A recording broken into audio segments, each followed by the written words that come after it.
Hello, everybody, and welcome again to TableTakes. I hope you guys are all having a glorious, glorious weekend and keeping healthy.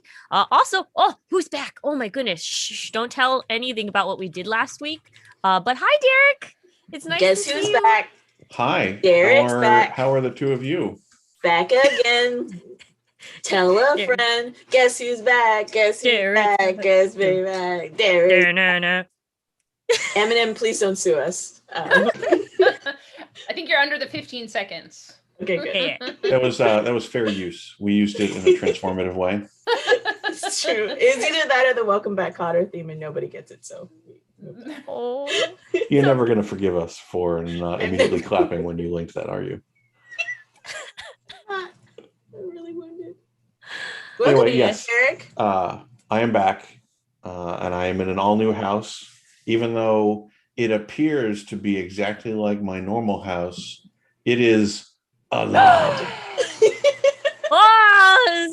The wall is. Isabella does not understand why I was don't willing to go through the work it. just for that reveal. So much work to make a room look like a room. So much work, but so much reveal.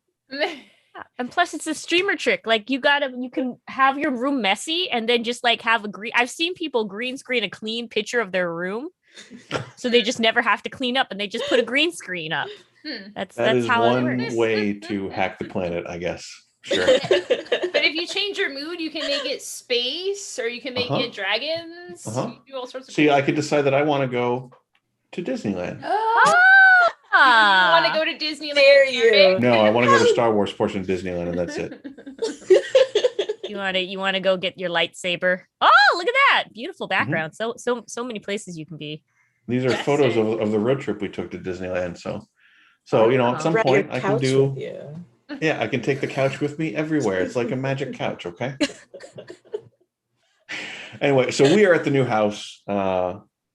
Our stuff is moved in. Once IKEA can maybe, I don't know, get some of its goddamn shelves in stock, so that I can properly unpack all of my games, because it's a little bit of a chaos down there in the basement. But yeah, it was certainly a whirlwind. I'm real glad that I took 2 weeks off to deal with the move and the unpacking and everything else. So I hope all of you enjoyed your time without me. It was marvelous. It's fantastic. Oh, we unionized and everything. We got so much stuff done. We solved the climate crisis. We figured out world peace.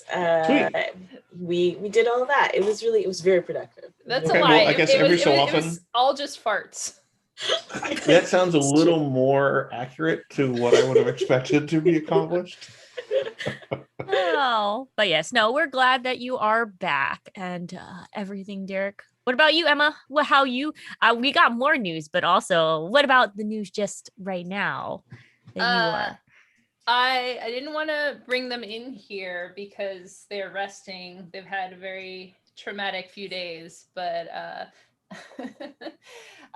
think I talked about collections and obsessing. This has been the year for just getting way too into stuff. I talked about the tea. I talk about the dice all the time. But my third love right now is succulents. I'll have to post a picture later or something, because I got them on Etsy. If you go on Etsy and look up succulents, you'll be obsessed, or you'll think, why are there plants on Etsy? And you'll be really confused. But you can get them. They come in the mail because they travel really well. And they're little babies with little jelly bean toes for leaves. And they have just little tiny plants. And I got them, and they're so young and adorable. And I replanted them, and it's really scary because I just hope they're going to transition properly. So I didn't want to disturb them and bring them in here, but maybe next week. There's a perfect scale to add them as little dioramas to your Warhammer miniatures. That's very cute. There we go. That's how you do it. Yeah. I should just take a picture. Are these your first? Show it. Are these your first babies, or are you a new plant mom? Not my first. Okay. I got and I IKEA. When we moved to Seattle like 4 years ago, we went to IKEA and I'm like, oh, I'll just get like 3 little succulents. And now my windowsill, like you've seen the dice. Like I've got a lot of dice and the rest is succulents because they just keep having babies. They're just like, boom, there's another one. I'm like, oh, I got to repot this one. I got to repot this one. So now with the new additions, the windowsill is very full. But they are adorable and they make me happy. Ooh. Congratulations. Yes, more babies to adding to the ozone. Ooh, all those plants. Love it. Yeah, We it's love a good. plant mom. Now also, Isabella, what have you been up to? It seems like a lot of cool, busy stuff going on, making some moves. Your girl tries to stay busy in the personal pan pizza that we find ourselves in. This weekend marks the beginning of the Seattle Black Film Festival. If you don't know, part of what my other job is the film curator for the Langston Center here in Seattle, which is a great Black performance arts space, which I'm very happy to work with. And we're opening up our film festival. This whole month is film festivals here in Seattle, which I'm very excited about because not only are we doing that one, but I'm also involved in the Seattle International Film Festival called SIF. That's also happening, but that's happening next week. This week, this Friday, which is actually today, I believe, we are going to be unveiling the lineup for the Seattle Black Film Festival. And what I love about the film festival is that it's from the diaspora. So it's Black films from not only just Seattle and the Pacific Northwest, not only the country, but also Africa, the Caribbean, like it's from everywhere. And so it's this sort of Pan-African experience. And it's a really great way of seeing Black filmmakers from everywhere. There tends to be a lot of conversation that like, where's all the Black content and like, who else is making content besides like Jordan Peele and Ava DuVernay? There's thousands of filmmakers all over the world who are making films, short films and music videos and dance films and feature films and all kinds of stuff. Animation, there's just so much. And so I'm really happy to be part of this this year. And so tonight at 6:30 Pacific Standard Time on Facebook Live, we'll be talking with the curators, the main curators and the artistic directors about what films to expect for this year and what went into assembling a film festival that we had to put virtually completely.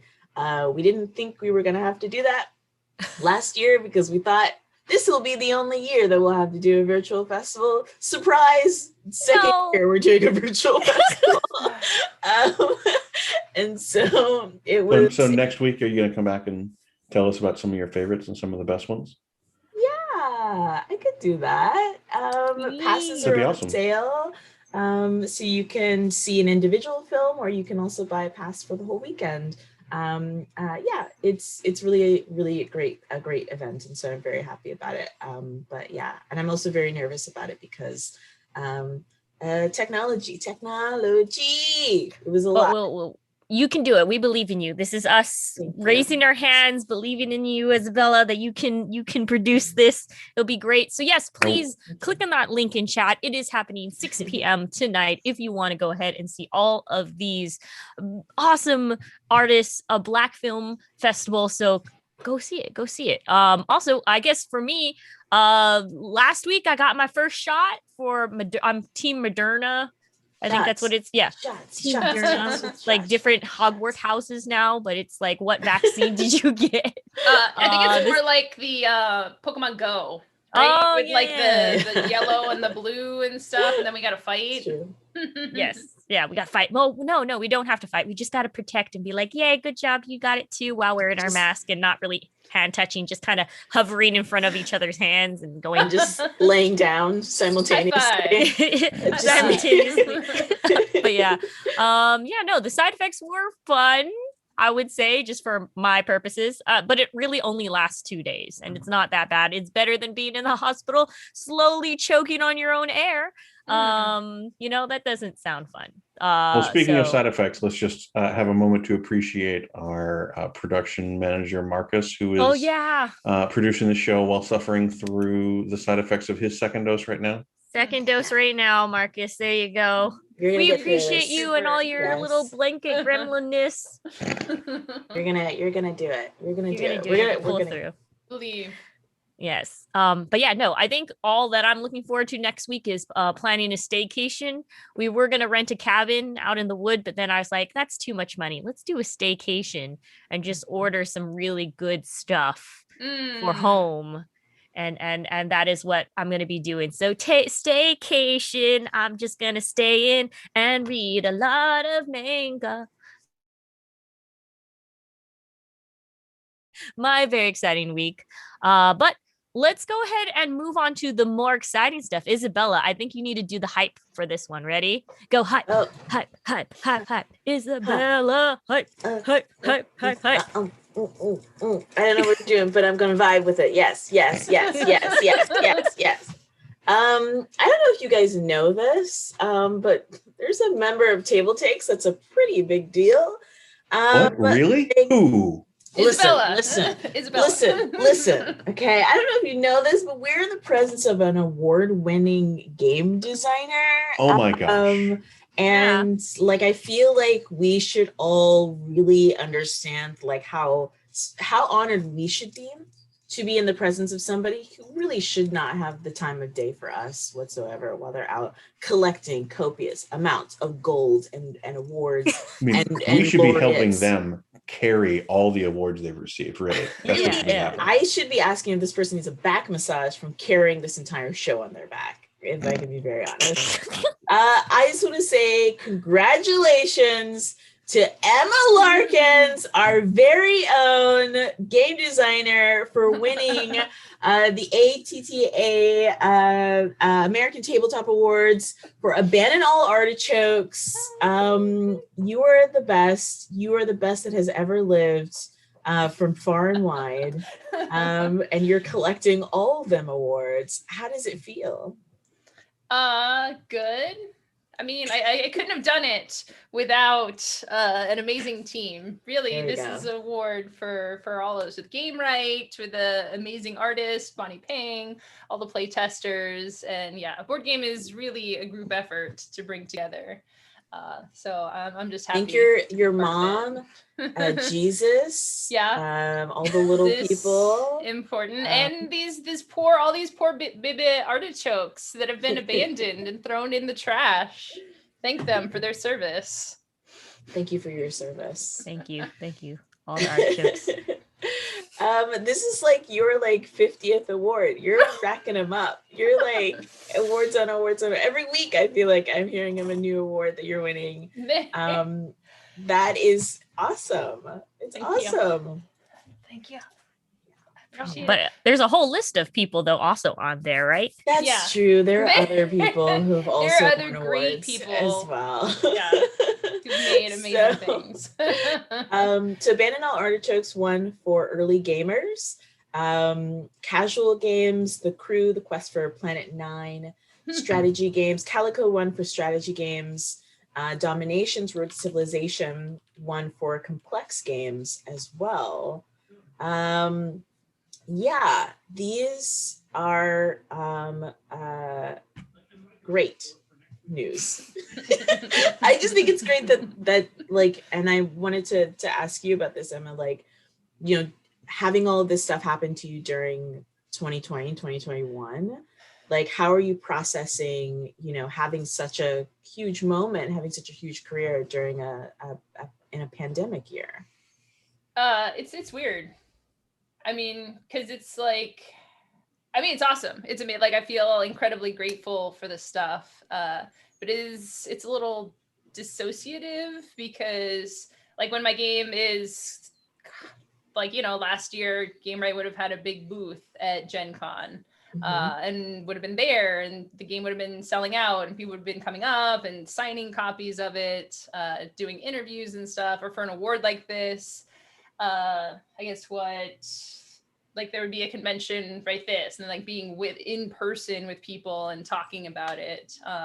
So it's been very interesting and different having it all be online. But on the other side, having this as something to look forward to and enjoy, and having like these bright moments has definitely been a good and positive thing. Yeah, that's good. Well, congratulations. Thank you. Yeah. I really appreciate it. It's very kind of y'all to talk about this, because again, Well, there's we're just very like, excited for you. there's all the tweets, it's like, yay, way to go, but actually I don't talk in person with people, right? So like having those in person, like, hey, it's nice. So I appreciate it. Thank you. I hope that in the future we can get together and like play this game in person. Is that kind of what you're hoping for? Is like as soon as we possibly can to start going back to cons and doing that kind of stuff? Yeah. And just seeing people. I mean, seeing people play the game. Yeah. In person the published version is, and playing it with people. In person with people isn't something I've really been able to do a lot yet. So definitely look forward to that. You don't sneak into online lobbies where they're playing the game and just like hack into them and just watch them play?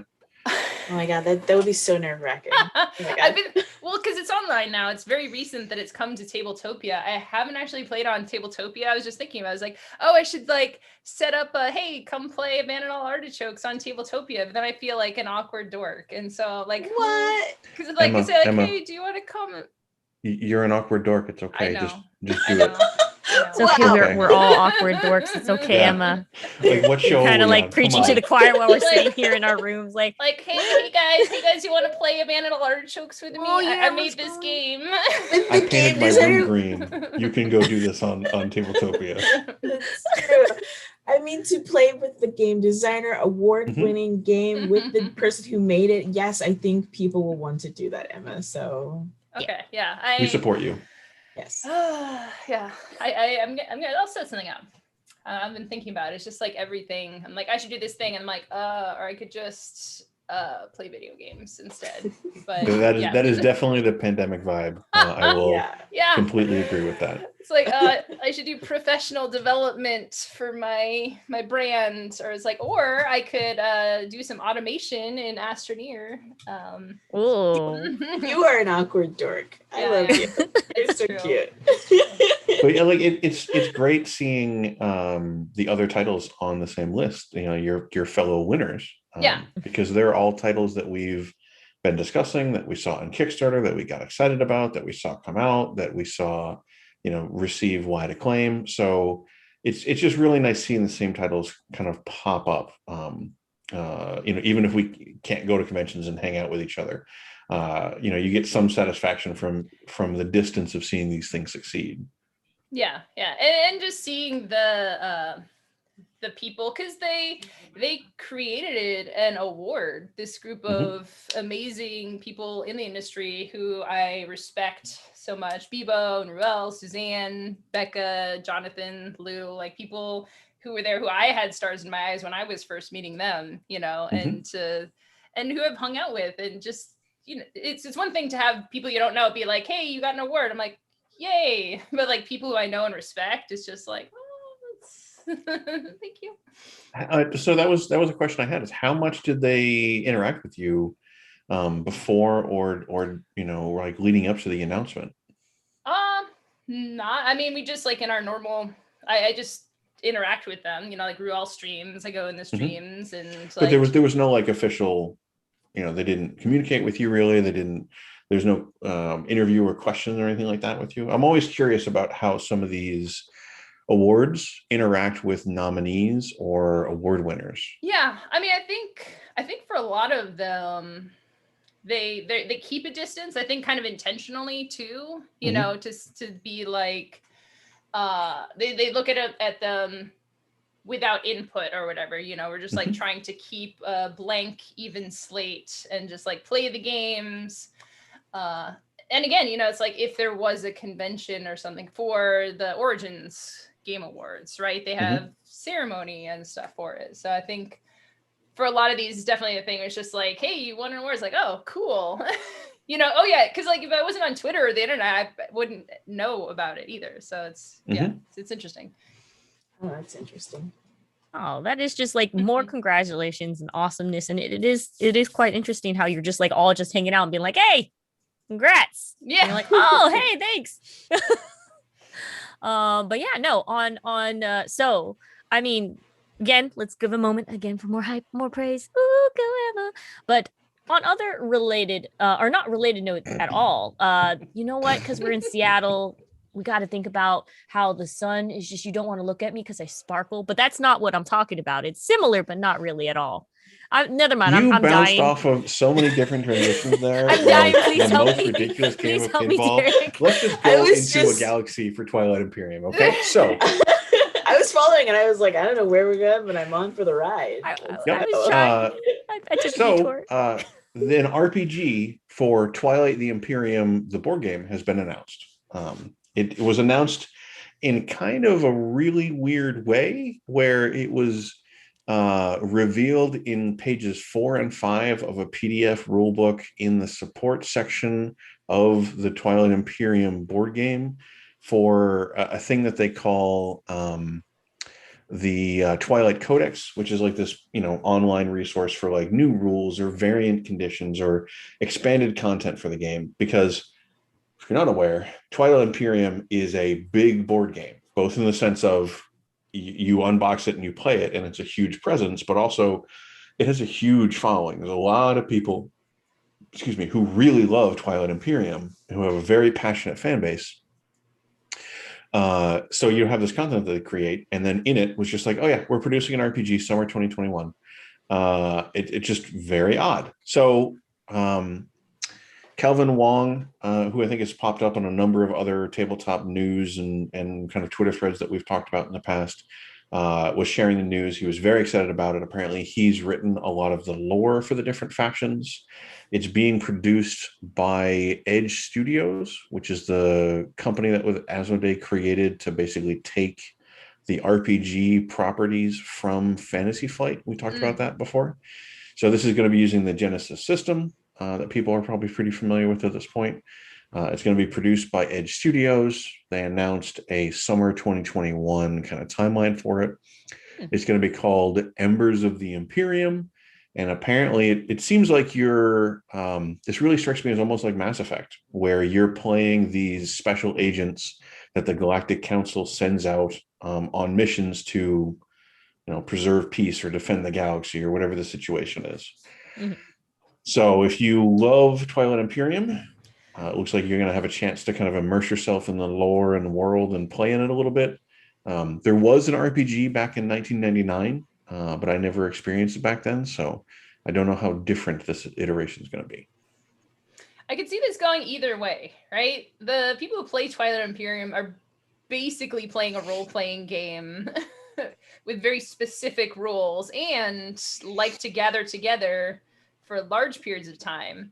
Mm-hmm. But also, if they do get everyone together for a big chunk of time, it's like, aren't they just going to play Twilight Imperium? Well, I mean, I think it's the same kind of thing where, think of the category of board games that are out there that exist for the people who want to play RPGs, but for whatever reason don't have the time or whatever. Maybe this is the reverse. But there's people really get into Twilight Imperium, certainly. But I think that the role-playing you get of deciding that your faction is going to wipe another faction out of the galaxy is probably not quite the same as, having your character run around the galaxy as a secret agent, getting into daring adventures. Yeah, and if they have a cinematic mode, like the Alien RPG, that could be pretty cool. Ooh, cinematic mode. Yeah, I appreciate that. I'm just waiting for the follow-up to this one, which is Twilight New Moon. Yeah. That's definitely, yeah. You might want to check your notes that you might have Googled the wrong Twilight when you were preparing for the Can't wait stream. For when they have the baby and the baby imprints on the werewolf, and then the werewolf 20 years later is like, that's the baby that I fell in love with, which is so weird. Yeah. Isabella, I thought we discussed that the supernatural trash that we accept in our house is True Blood, not Twilight. Wow. That's a fair point. That is a fair point. Okay, accepted. That is, All right. you're absolutely right about that. Thank you for. Yeah, but what if there's Twilight a cross? Imperium RPG coming soon. You know, there could be a True Blood and like Twilight crossover, like a lot of like really great crossovers that we would like to kind of hear about, you know. Emma, do you know of any other crossovers that would be just as excellent? That was a good one. We are just starting to get some of the details about Magic the Gathering and Dungeons and Dragons crossover. Now, this is one of those things that we in the industry always kind of said would never happen. You know, you're having those nerd conversations. You're like, whoa, what if they like put D&D into Magic? And the other person's like, no, they would never do that. Like they're in their silos and talking about the design philosophies of WotC. I've had these conversations before. It was just like, well, why wouldn't they do it? And it's like reasons. But now they're just like, JK, we're just going to do it. It's happening now. Change your Everyone's minds. like, Change your minds. like 25 years later, they're just like, do we like this? It's happened. You know, it's like mind blowing. We don't have that many details yet, but it is going to be Adventures in the Forgotten Realm. Sorry, Derek. It's going to be summer release. It's going to replace the core set for 2021. So that's interesting because the core sets are known for being kind of generic and basic and kind of a simple way to get into Magic the Gathering. So the fact, you know what Forgotten Realms is known for? Being kind of generic and kind of basic. Wow. Wow. Okay. Yeah. No, I mean, if they are trying to get people in, and Dungeons and Dragons is very popular. I'm sure there's plenty of people who play Dungeons and Dragons who don't play Magic the Gathering, although I'm sure there's also a fair amount of crossover. But if these sets are their way to get more people in, they always need to bring more people in. I could see that being successful. Did Magic have a core set last year through the pandemic? Oh, gosh. Because I wonder if maybe they're just delaying core set releases until things are back to normal too. I don't know. Yeah, they keep going back and forth. Like over the years I've played, I know I should keep up more with the sets and releases, but they just are always changing things up. So like last year they didn't have that many, and now it feels like they're coming boom, boom, boom. Strixhaven is right around the corner. It's like we just had Kaldheim, and now we're getting a core set this year. They were doing core sets every other year, and then they stopped doing them. And they're like, we're never doing that again. So I don't know. It's all kind of up in the air. Well, it kind of feels like they may have put some things on hold or delayed at the beginning of the pandemic, kind of like a lot of people did. Like Hollywood kind of felt like it was doing that, where they were just delaying stuff, and then they realized, well, we can't do that forever. Yeah. So now we have this backlog that we have to get out quickly so we can get back on our usual track. And I wonder if that's part of why there are so many sets that seem to be scheduled coming out this year. Yeah. For everything, like no stuff, and then like, oh, we got to get all the stuff out there.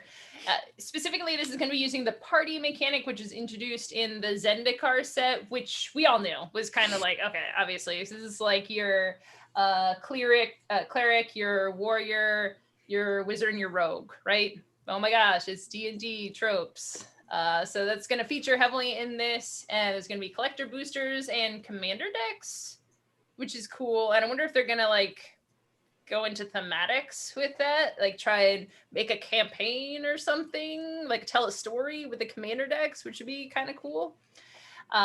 There's also updates to the Wizards Play Network premium benefits, which is a local game store thing, about how they can sell certain stuff. And I'm still kind of really iffy and up in the air because, you know, they're doing stuff with local game stores. They're still trying to support local game stores, which they have been doing, like with the Friday Night Magic throughout the pandemic, where you've been able to play on Arena and the local game stores get some benefit for that. So they're still trying stuff to support local game stores, which is cool because they do a lot of their paper sales through that. And once we can have local game stores again, I'm sure that they will do a lot of business there. But yeah, we're gonna have D&D. More details are gonna come over time, sooner than expected. Again, like Strixhaven, it's like it's here now. And My husband just bought an iPad literally so that we can play now that it's on Apple on mobile. Now we can do that and sit on the sofa together, which Derek can also appreciate, being together and playing games together. And now we don't sit in separate sofas. Computers. Yeah. And sofas. And sofas. And now we can smork and blow up some faces in the game of the magics. Now. We can smork? Is that a word? Smorks all the Is things. that what I heard? Yeah. It's working. Shoot, Derek, do you know smork, Derek? Aren't those the little Smurf knockoffs who had the little tube coming out of their head? Oh gosh. Okay.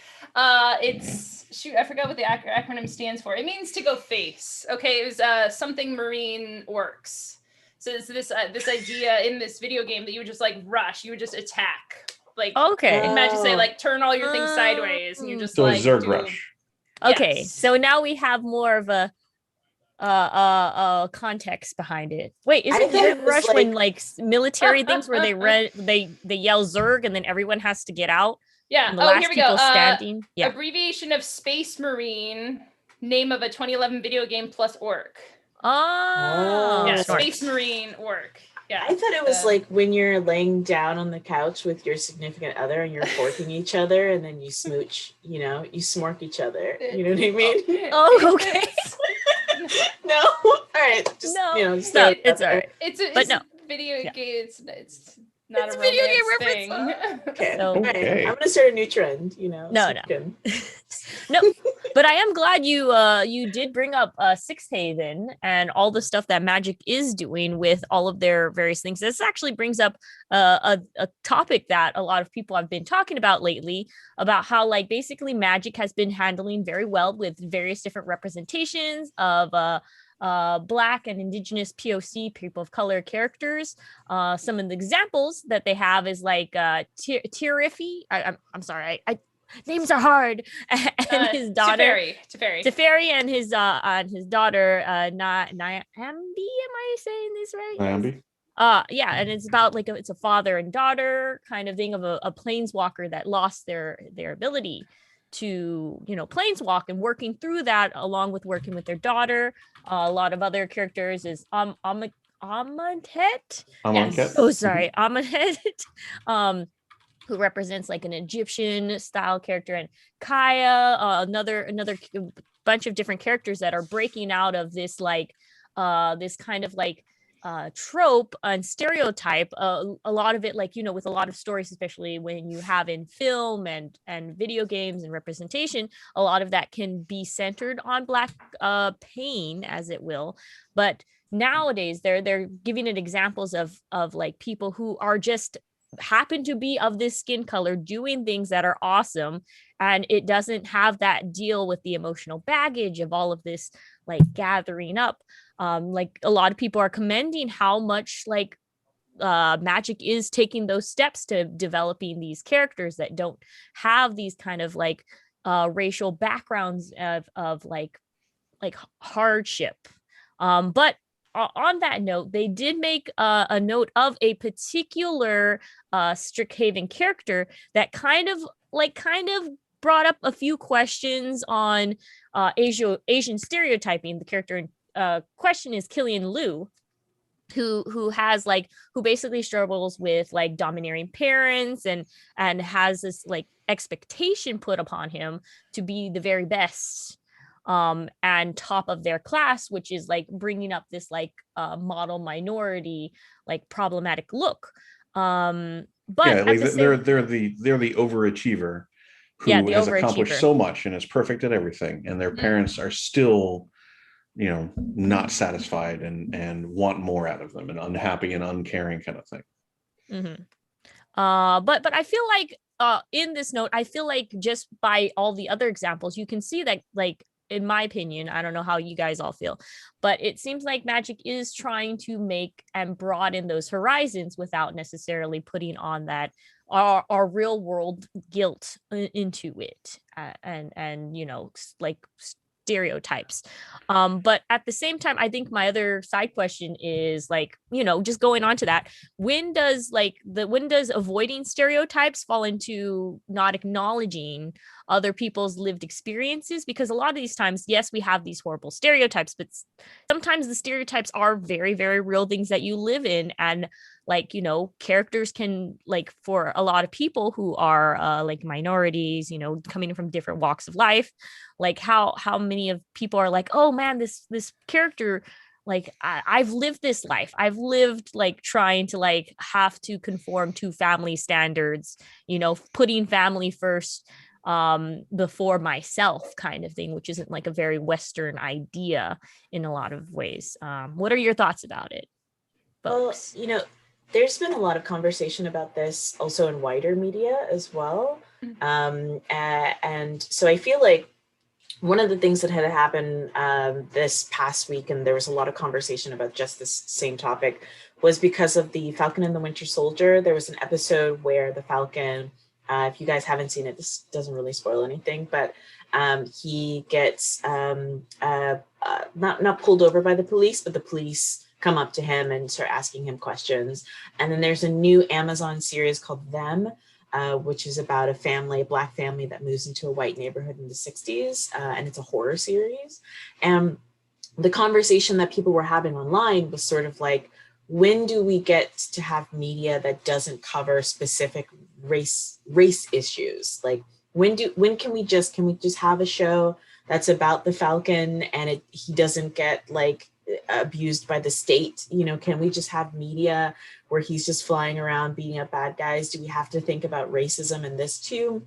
For the Them thing, you know, it was like, and similar in the article where they bring up the Jordan Peele effect, which I kind of take issue with, because I don't think it's Jordan Peele's issue, and the way in which Jordan Peele addresses issues in his media is completely separated, I think, but that's neither here nor there.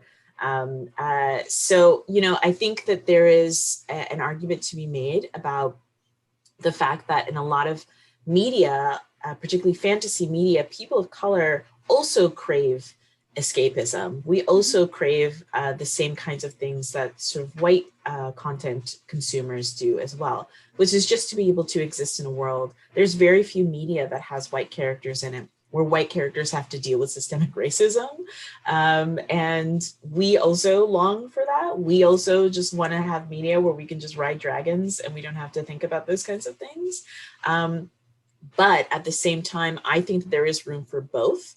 I think there's room for both options, where you have games, TV shows, movies that do address systemic race issues and also total escapism as well.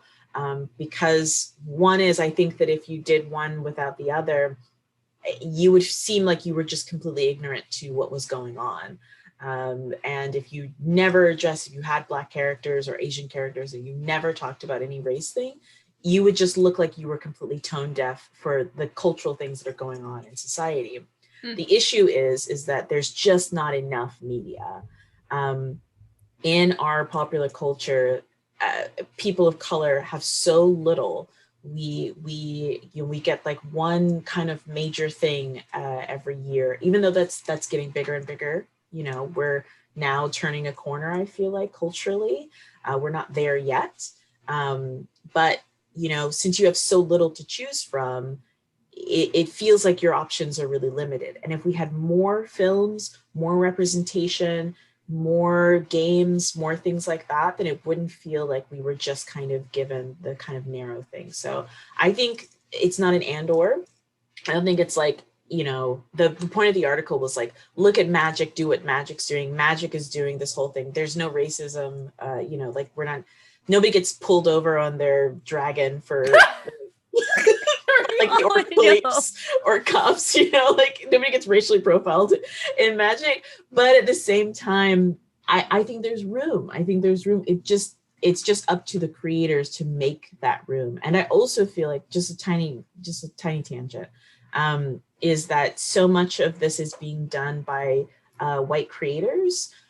Who I think are trying to, and I'm not like one of those people that's just like, oh, everybody's trying to get woke. It's the SJWs trying to take over games. I don't do that because it's so lame.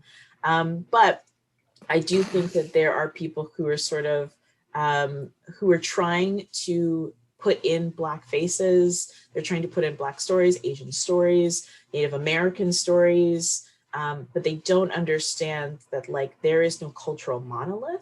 So when you include characters, you have to include a variety of different stories, and they're trying to do inclusion, but they're doing inclusion in this way that's so pointed, it's so hard.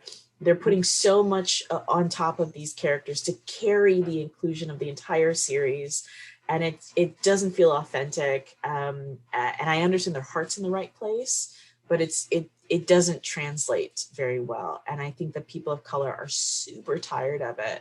And then your point about how little representation there is in media kind of exacerbates that whole situation, so that when you try so hard to make these few characters carry the weight of the entirety of, just say Black experience or Asian experience, when one falters, when one is done poorly, even with the best intentions, because there's so little that ends up being such a huge portion of what is out there, and that ends up having such a huge impact.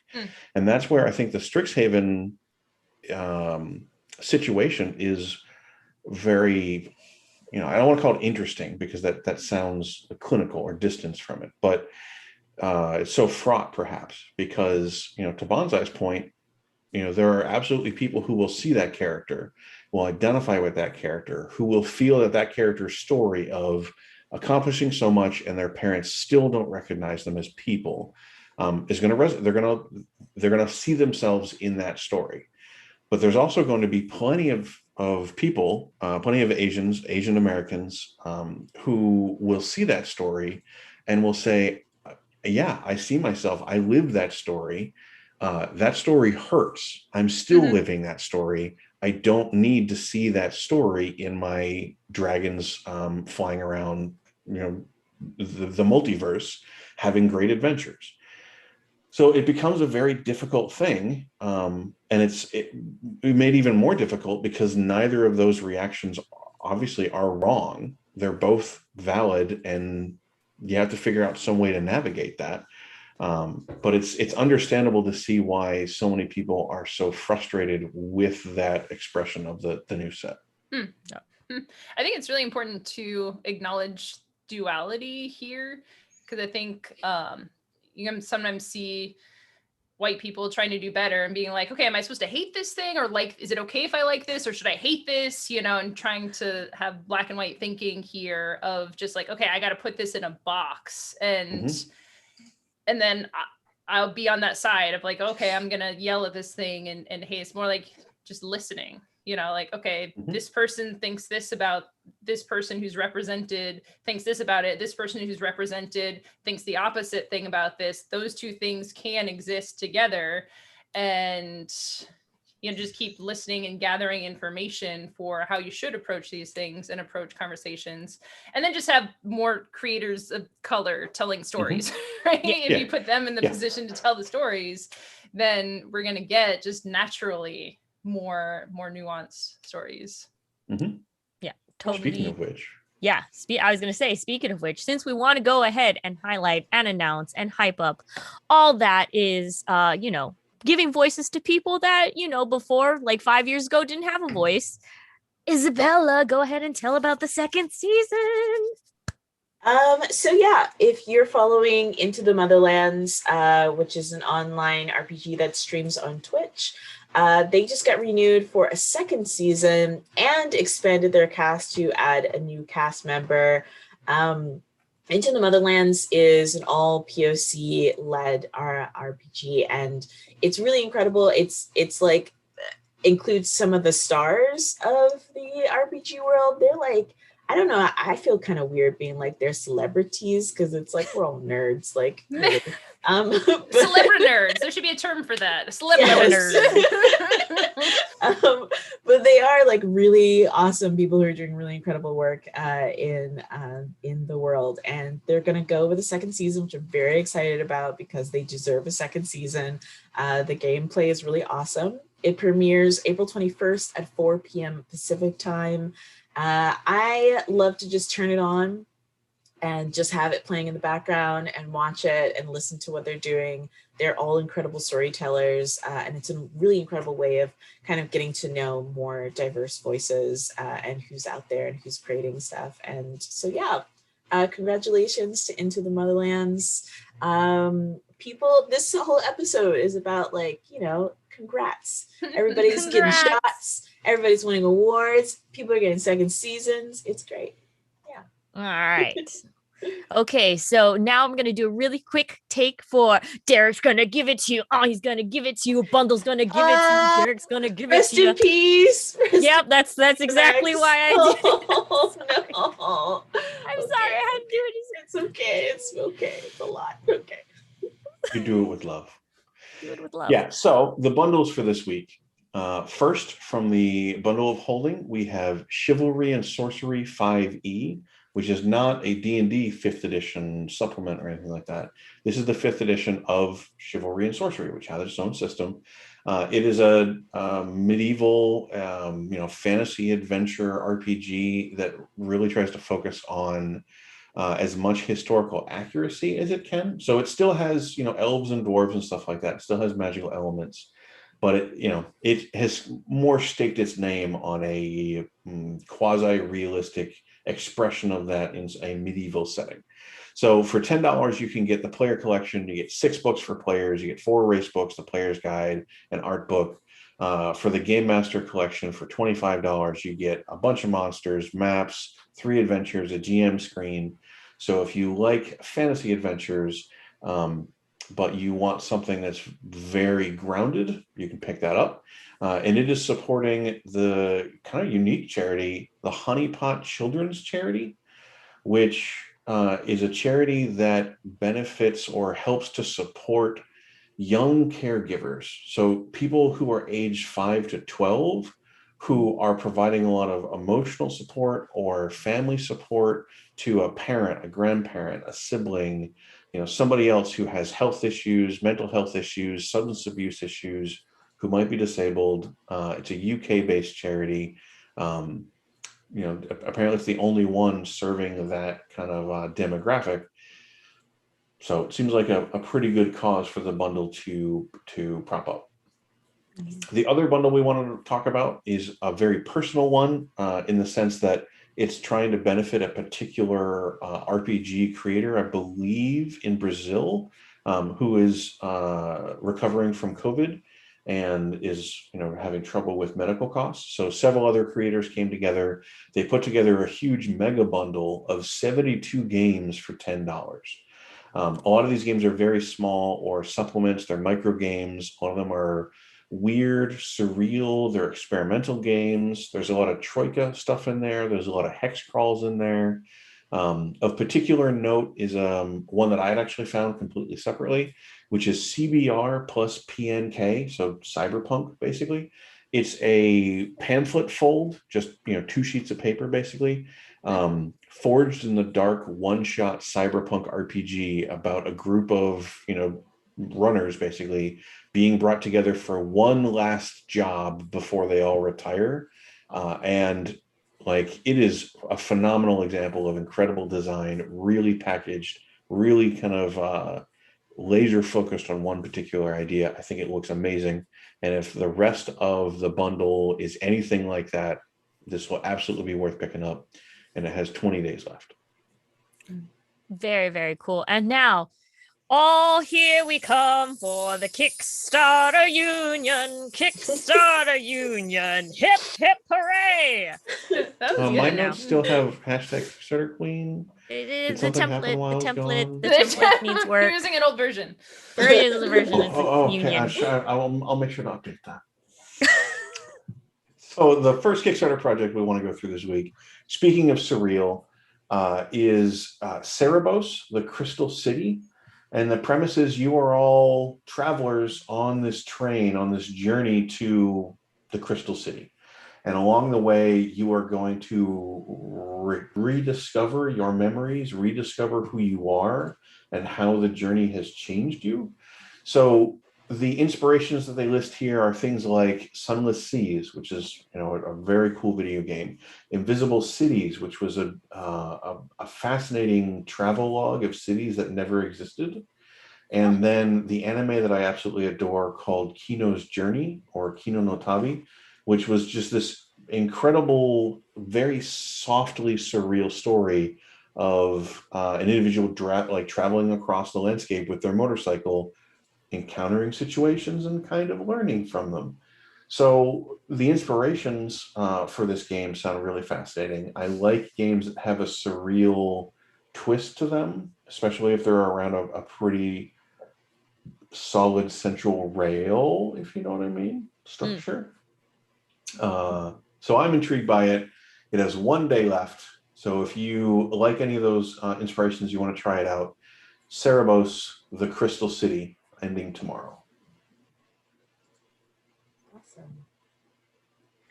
Awesome. Sorry, my computer's frozen. With 3 days left, I have Solemn Veil, ending on Monday, April 12th. And this is a folk horror game. They had me at folk horror. I am a total weirdo for that. If you guys aren't familiar with the concept of folk horror, if you've ever seen movies like The Witch, also known in popular culture as The Witch, The Wicker Man, Midsommar, or one of my favorite weird summer, weird 70s psychedelic horror movies that's also strangely erotic at the same time, The Blood on Satan's Claw. It's a, yeah, the 70s was a wild time for folk horror. It was a strange era. Anyway, so this is a narrative-based game where you are in the town of Solemn Vale, an isolated town in the 1970s in Southwest England. And you're encountering all the different kinds of strange, horrific mysteries that happen in a seaside town like this. England is full of just weird places and weird, strange pagan rituals and whatnot. And, you know, you don't want to be caught out there unawares, except for me. I do want to do that kind of stuff because I'm a weirdo. So the mechanic of this, I think, is really interesting. It's called the Weird Abacus. Weird spelled W-Y-R-D. Which uses attribute pools, dice, and a bidding mechanic in order to support the flow of the fiction. You get a core book, but there's different formats of the core book, which all look really, really beautiful. Each of the core books is in full color and has this really unique, very spooky kind of a style to it. That's like, it's not the folk horror look that you're used to. It's kind of this honestly psychedelic, you got to look at it. It's very cool. That comes in hardcover and softcover. And then there's also an option for a limited edition hardcover as well. This game looks really cool. If you're interested in narrative-driven folk horror kinds of building that, and if you like movies like Midsommar, The Witch, then you should definitely check this game out as well. This game has 3 days left, like I said, ending Monday, April 12th. The next game that I have, which is on brand, is Dracula Valberg's Night. I think that's how you say that. With 3 days left, also ending on Monday, April 12th. This is, I think, a cute game where you, but I'm also a weirdo, where you travel to Dracula's castle and you have people inside of your little carriage, right? You have some human beings and you have to safely transport them to where they need. But inside of each carriage is a hidden vampire, and you have to make sure that you can get each of your people safely over to where they need to go without the vampire coming out and doing vampire stuff. But then also there's werewolves on the way to the castles, and also there's shapeshifters. And it's just, you have to try to make sure that everybody is like satisfied. You have to feed your little vampires so that they stay inside of their coffin and they don't pop out and do spooky stuff. And then you have to like make sure that like the werewolves don't attack you and stuff like that. And it's really, I think it's a really cute narrative game for the fans of Dracula, and this reminds me of another Dracula game that I can't remember the name of as well. They have really cool little limited edition things. They have a little tiny Dracula bust that you can get that's unpainted, and they have a little one that's painted. And then they have these really cool Dracula coins that you can get as well. This game is really cute. It's very fun. It's 60 minutes, 2 to 4 players. It looks really cute. So this is Dracula Valpurgis Night with 3 days left, ending on Monday, April 12th. Well, so some more projects we have are Horns Up, the Lacuna Coil official card game. So it has 4 days left. And this just amuses me to no end because Lacuna Coil is directly involved. They're in the intro video. Yeah. Oh, they're in the intro video, and sure, like they're straight up metal, but like the game is clearly not taking itself too seriously because the art is very cartoony, it's very funny, but the whole game is about trying to get to the front row of the concert from the back of the concert, and just trying to get through the mosh pit and stuff like that. So like. Yeah. Like clearly it's just ridiculous and fun. But I imagine that there were some metal fans out there who needed to hear about this one way or the other. And we needed to share it. So you have 4 days left for Horns Up, the official Lacuna Coil board game. Also with 5 days left, we have Fatum, Dark Myths character creation deck. And this is a sequel project to another project that I backed before, that I think you can see. It's just very pretty tarot cards that kind of help you build characters. You know, you can select classes with it. You can kind of build your personality. You can see what you're connected with. But this original deck that they did was very like D&D focused. All the classes were from D&D, or the tropes were from fantasy. So now they're doing Dark Myths, which actually includes a variety of stuff. There's an expansion for steampunk, for sci-fi, for epic paths, but most importantly for everyone out there, there's a gothic punk one, which we all know what that means, which would be vampire, or, modern occult, monsters in the shadows kind of thing. So that's all right up my alley. I really love the deck that they did here. I love the art that they have. So if you like tarot cards, if you like using them to help inspire what character you're going to create, who they're connected with, what powers they might have, what direction your story is going to take, I strongly recommend checking it out. I love the way that it looks, and you have 5 days left. All right. Also, with 5 days left, this is actually 2 different, really awesome, culturally different board games. Solani and The Girl Who Made the Stars. Pillars of Creation is a series of games that features different themes and follows different myths across the globe around human history. These particular 2 games that we're going to be focusing on is Solani, which is based off a Navajo story of the stars. The game is 1 to 4 players, a tile laying game. It's pretty. Both of these games are gorgeous, by the way. Each player has their own board representing the night sky, and they try to create the most sets that connect the constellations in that night sky as possible. And the player who creates the most constellation wins. The second game is The Girl Who Made the Stars, is based off of Kosani African myth.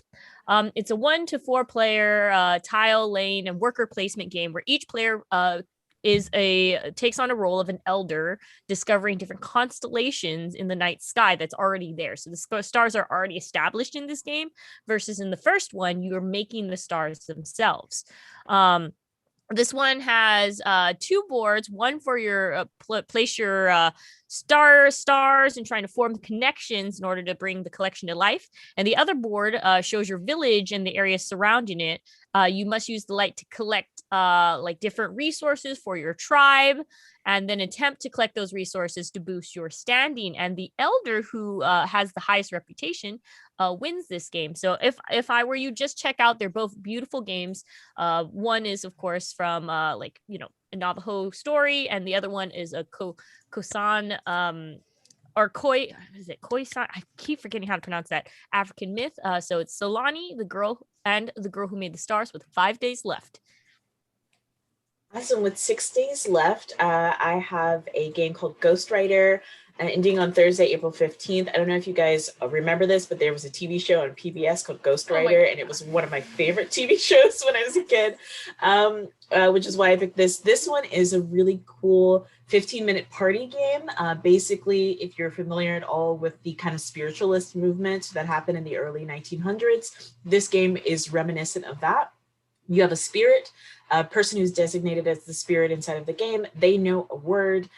You, as the mediums, you have to try to figure out what is the word. The spirit will give you clues based upon the questions that you ask them.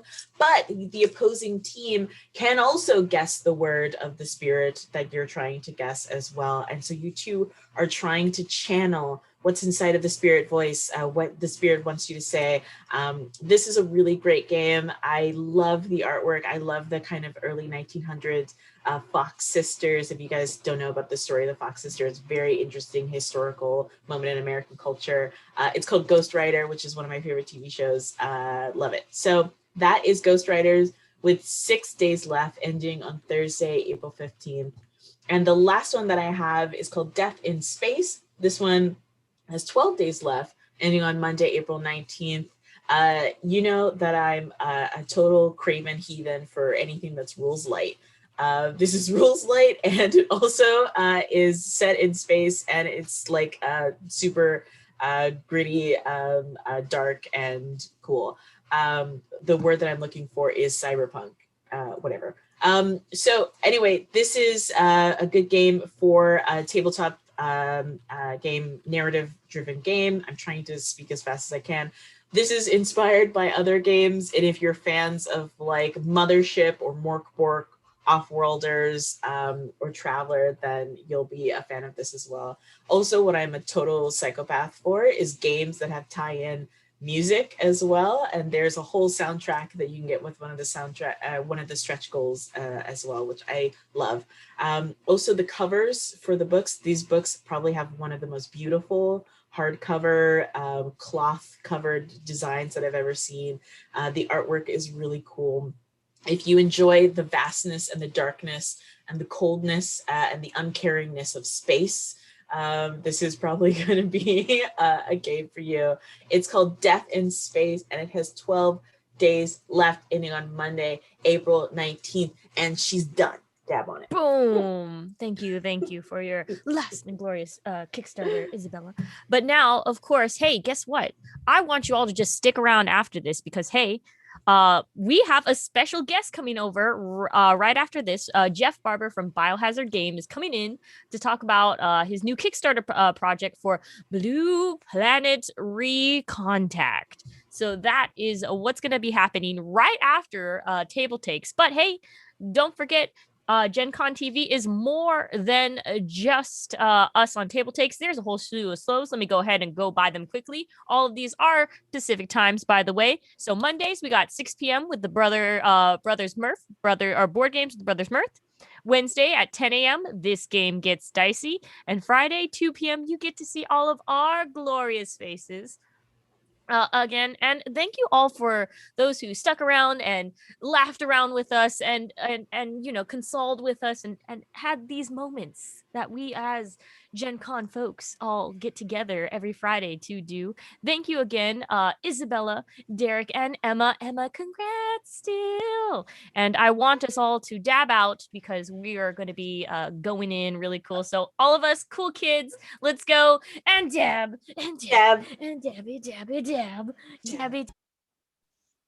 Hello again, everybody. Thank you for sticking through our brief break. We are joined by Jeff Barber from Biohazard Games, who is here to talk about the Kickstarter that he currently has running that is near and dear to my heart.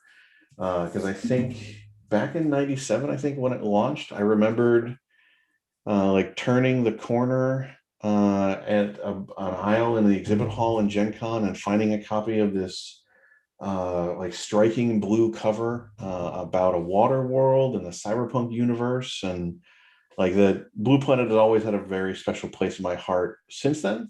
So as Kickstarter came back, or as Kickstarter became a huge force in the industry, and as we started seeing more and more old games come back with new versions, like reborn versions. Blue Planet was on my short list for dreams of the 90s. I wanted to be given a new life. So I'm very happy to see that you launched, very happy to see that you funded.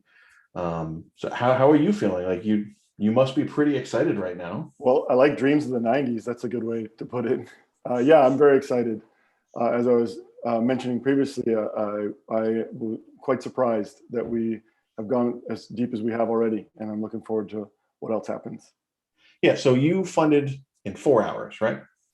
Yeah. And I think right now you're a little over 200% funded already.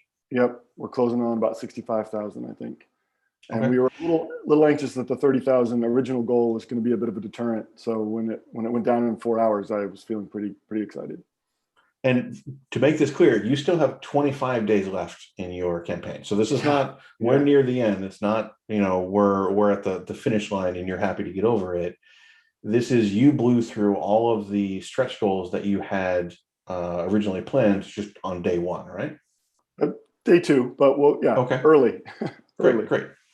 Yeah, I think when I was making notes about the unlocked stretch goals, I thought I would ask you the dramatic question of, do you have any cool stretch goals to announce to the world during this interview? And I think you were literally posting the new stretch goals right at the same time. Yeah, about 9 a.m. this morning, local time. I stuck them in there. Yeah, they've been well received, so we're happy. Great. Well, so what is Blue Planet? Well, there's a great pitch that a reviewer once used, and I crib it and use it a lot. The elevator pitch is Space Marshal Cowboy and his cybernetic dolphin sidekick fight eco-crimes in alien Hawaii. And though that's a bit of a narrow look at the setting, and most of the time the players are the ones doing the eco-crimes, I do think it's a pretty good sort of one sentence line out of the game's intention. Yeah. So what inspired that world? Because there's a lot there that seems at first glance to be like a surprising mix to put together into a game. Yeah, it's kind of a funny origin. A lot of the game stuff I do usually comes from just a moment of inspiration. But this one was actually sort of a deliberate intention of, okay, I need to make a game. I want to make a game. What game do I make? And first love's always been science fiction. And I remember the advice you get in middle school English class, write what you know. And being a marine ecologist by training and an oceanography teacher by vocation, it just seemed kind of an easy entree into the kind of being confident that I could actually execute on a full game. And of course, then moments of inspiration followed, and the setting sort of emerged out of that. It was the 90s, right? So there had to be some transhumanism, some cyberpunk elements. But back then they didn't call it hope punk, but that's the term I see these days, and what I like, right? Eco punk, that is I find that perspective a good way to describe it.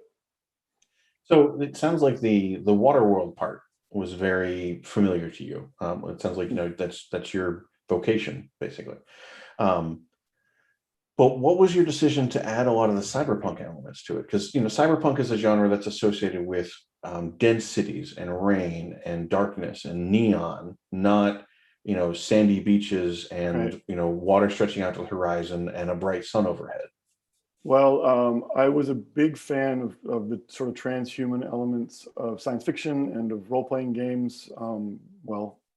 Back from the start of first edition Shadowrun and everything that followed, and movies and books like Johnny Mnemonic and such. And I just was really interested in how we could expand human capacity, and found that kind of stuff just a fascinating line in science fiction. And given how ubiquitous it was in 90s RPGs, it just seemed sort of a natural thing to include. But I was just a big fan, really, is what it comes down to. I'll be honest, when we wrote the first edition of Blue Planet, I really wrote it for myself. I didn't know if anybody else would like it. And so I just kept doing what I thought would be fun to play. And that's how we ended up with the game. Well, apparently it worked out. Why don't we actually take a little detour there? How did you get into tabletop gaming in the first place? It's probably a similar story to a lot of people. I was the new kid in the homeroom in my freshman year in high school. And I just moved, believe it or not, from rural Alaska to downtown Boston. And so I was a bit of a fish out of water. And so I was the weird kid, and there was another weird kid, and we started talking. And one day he said, "Hey, come over to my house and we'll play this weird game." And it turned out it was D&D. Actually, it turned out it was some kind of homebrew of D&D, but I didn't know. And that kind of never looked back. So what are some of your favorite games that you've played through your entire career, basically? Well, that's a kind of easy. I have a top three that I love. Eclipse Phase, I think is fantastic. I'm shocked. Right. I often tell people I wish that's what Blue Planet had become when it grew up. Right. So here's my chance. See how we can do. I love Night's Black Agents.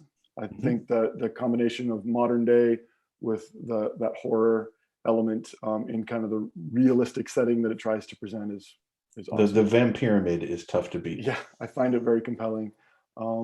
And I don't play a lot of fantasy, but I love me some old school Warhammer Fantasy, especially second edition. I think that's a great fantasy game and a wonderful setting. What made you love it so much? What made you fall in love with Warhammer Fantasy? First, it was the setting. I had come at it only through the role playing. I knew what Warhammer Fantasy Battles was and all that, but I'd never really played those. But I just loved how the faux Europe mapped over what kind of was already known, and it just gave it a verisimilitude that was kind of hard to find in other fantasy games. And then, of course, it's just been around for so long. It's just so deep in lore and resources online. And I thought the second edition mechanics were really effective in what they were trying to do and fun to use and evocative. And I found that was great. So, like, what games, aside from what games you loved, what games do you feel had the biggest influence on what you designed over the years? Well, that's actually an easy question because I know exactly which two they are. The first is Skyrealms of Jarun, which a lot of people have never even heard of. But if they have heard of it, they've probably never played it. But I played it once at Gen Con and was so blown away by how deep the setting was and how weird the setting was. It's the moment I realized I can still remember, wow, role-playing games can be anything you want them to be. And all the time we were making Blue Planet, I was leaning into this idea that I'm just going to make this setting as deep and wide as I want it to be, just like they did for Droon. And if people like it, great. But that's what I want to make. The other game was my first sort of narrative game in the early days of the indie, the Dogs in the Vineyard. I don't know if you've ever had a chance to play that. But it opened my eyes to what alternative mechanics could be, the introduction of the idea of stakes-based outcomes. And that came out after Blue Planet First Edition, right? Yeah, I believe so. It had more influence on the last game I wrote, Upwind, because that has a very narrative mechanic that's stake-based.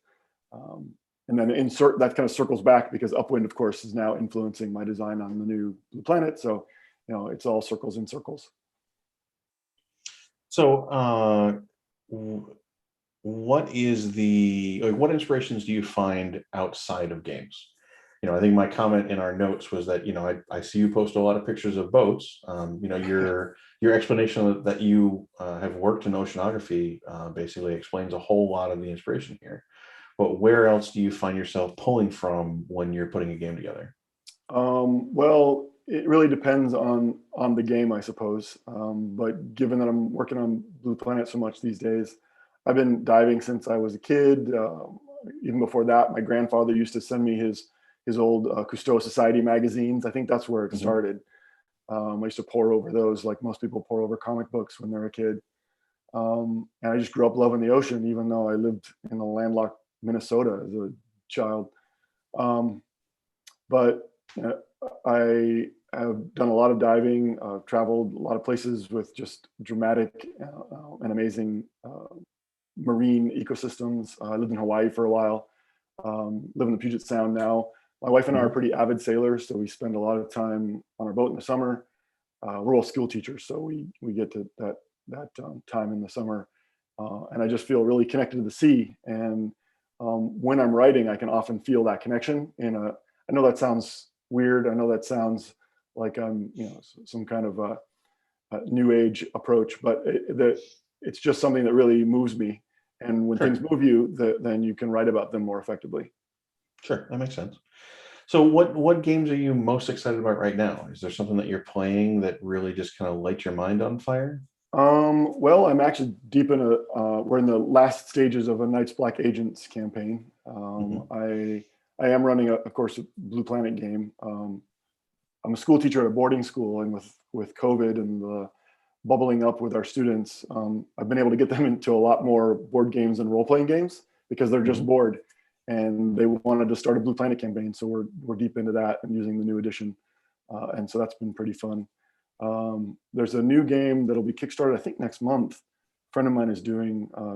Name is Caleb Stokes. It's called Phase Anatomy, and it's a kind of a spoof on, well, Grey's Anatomy, but it's as if there are all the magical medical maladies plus the other maladies, and you like the melodramatic shows they're based on. You spend a lot of time worrying about relationships between doctors and using the points you make there to diagnose these weird diseases like ghost teeth and lycanthropic intestines and things.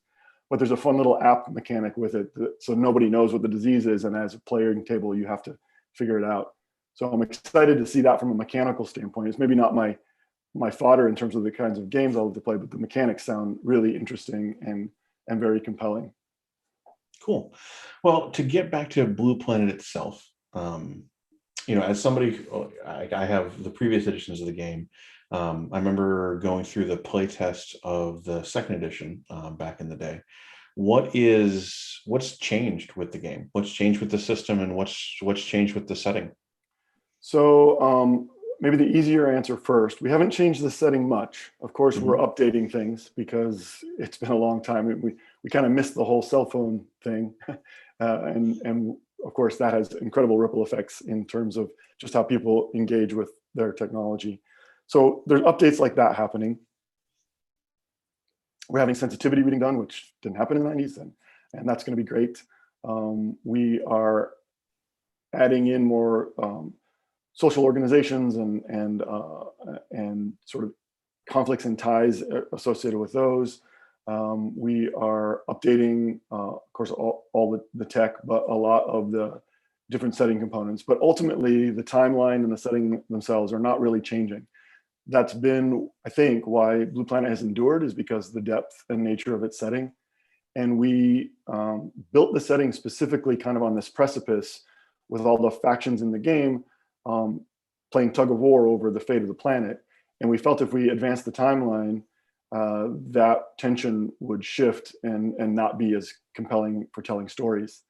That said, one of our stretch goals is Wormhole, and that is an optional way to sort of enter what we've always planned on as the sort of next phase of Blue Planet, the one we never got to when we were doing the earlier editions. So I'm really excited that is funded and look forward to sharing that with people.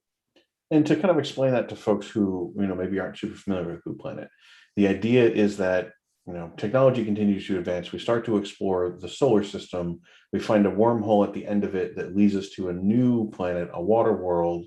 We begin to colonize it, but things go south on Earth. Contact is basically lost.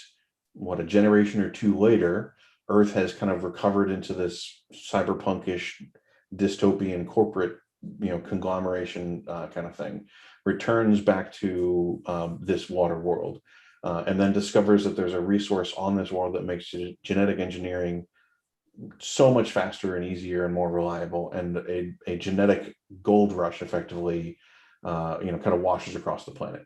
And that's the basic premise and scenario. But Wormhole is extremely, you should say that again and I'll record it, because that was a really concise and perfect summary.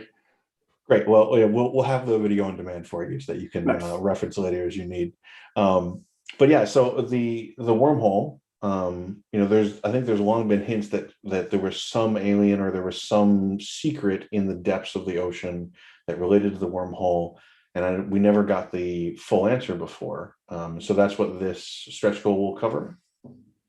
Yep. We sprinkled the original books with lots of references and hints. Obviously the Nereids, the alien creatures that are sort of this enigmatic sapient inhabitant that their humans are just discovering, have something to do with it. And the hope is that we won't end up getting caught out like we did on the earlier editions and running out of steam, that we'll actually be able to share this for sure now that it's been funded. I'm really excited about that. Well, speaking of stretch goals, there's a swath of goals that you already met, in those first couple of days. You have a number of other goals that you just announced this morning. So people who want full details can certainly go to the Kickstarter for them. But are there a couple goals that you've already passed or that you have on the new list that you are most excited about or think are most important to kind of discuss? Yeah, well, I would have said wormhole, but we've talked about that. I think for me personally, that's an important one. If we can do the World of Hurt, the one about Earth, they sort of reveal on that. Our original intention had been a standalone game set on Earth in the time of Blue Planet. This will be sort of the next best thing. It will be what moderators need to take their games there if they want to. So I think that'll be great. We have a lot of stretch goals sprinkled throughout for increased amounts of art. And when we first published Blue Planet, full color books were just not heard of. And now they're commonplace, but I long dreamed of having just this lush book full of beautiful art. And that's probably going to be the most impactful of all of these, is the extra resources for really going all in on the artwork. Awesome. What about some of the folks that you are working with in the project? Do you want to talk about anybody that this project gave you an opportunity to bring in and involve? Yeah, well, they're all kind of fresh ads. We asked a couple folks, Elizabeth and Graham and Marty, to be sort of guest authors as a stretch goal. But now that we're doing well enough, I'm hoping to get some more writing out of them. Already got a thumbs up from Graham. It looks like we'll be able to bring other people onto the project if we continue to fund as we have. There was sort of the original plan of a lot of the heavy lifting just being Alan and mine. But I'm really looking forward to bringing more people in and getting broader perspectives, because so much of it was really mine for so long. I'd love to get some other people expanding the world.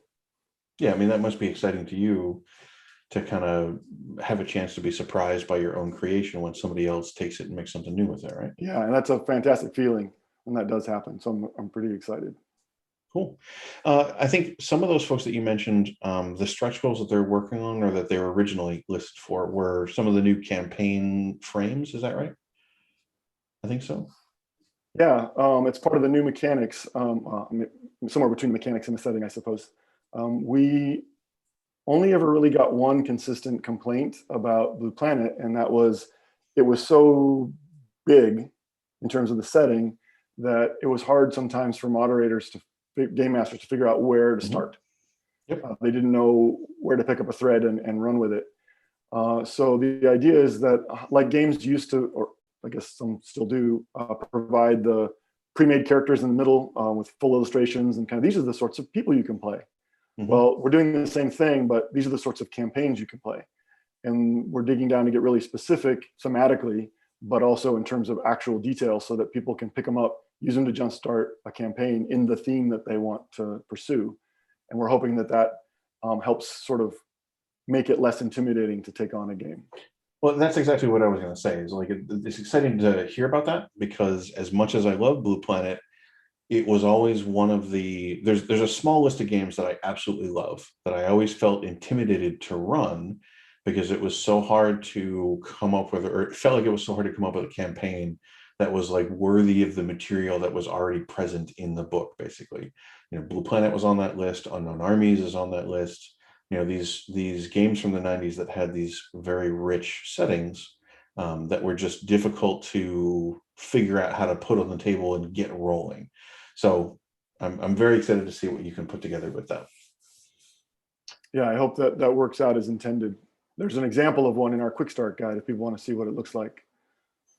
Awesome. How's the reaction from the community been, other than, funding so quickly? Yeah, super supportive. Everyone's really happy to see it back. A lot of people have been asking for a long time. The reception of the stretch goals, both waves have been great. And we took a lot of inspiration for the second wave from things that people were asking for. So I think it's been really positive. You shared a story on Twitter, I think, about how somebody called Biohazard Games just to ask. That was bizarre. I don't mean bizarre in terms of the fact that they called, but the fact that they called. These days, nobody calls, but in the 25 years that Biohazard has been a thing, I've ever gotten a phone call where someone said, "Hello, is this Biohazard Games?" And I stood there kind of gawping for a minute. Yes, it is. He says, "I just want to know when your Kickstarter launches tomorrow. Are you going at midnight or sometime during the day?" And I just kind of stammered out an answer. And he said, "Hey, thanks very much. Can't wait to back." And then hung up. And I was just like, one, how did he get my number? And two, who was that masked man? But it was really just a funny and fun experience. Well, it sounds like it set a good, auspicious start to the campaign, at least. Yeah, it was a good tone.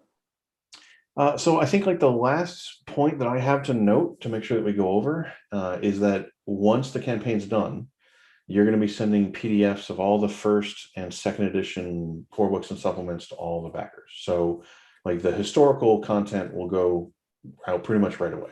Yep. 1,700 pages of content will go out to everybody. I think if you back at sort of the single PDF levels or whatever, you just get some of the core material. But if anything above that, the book sets or whatever, you get everything.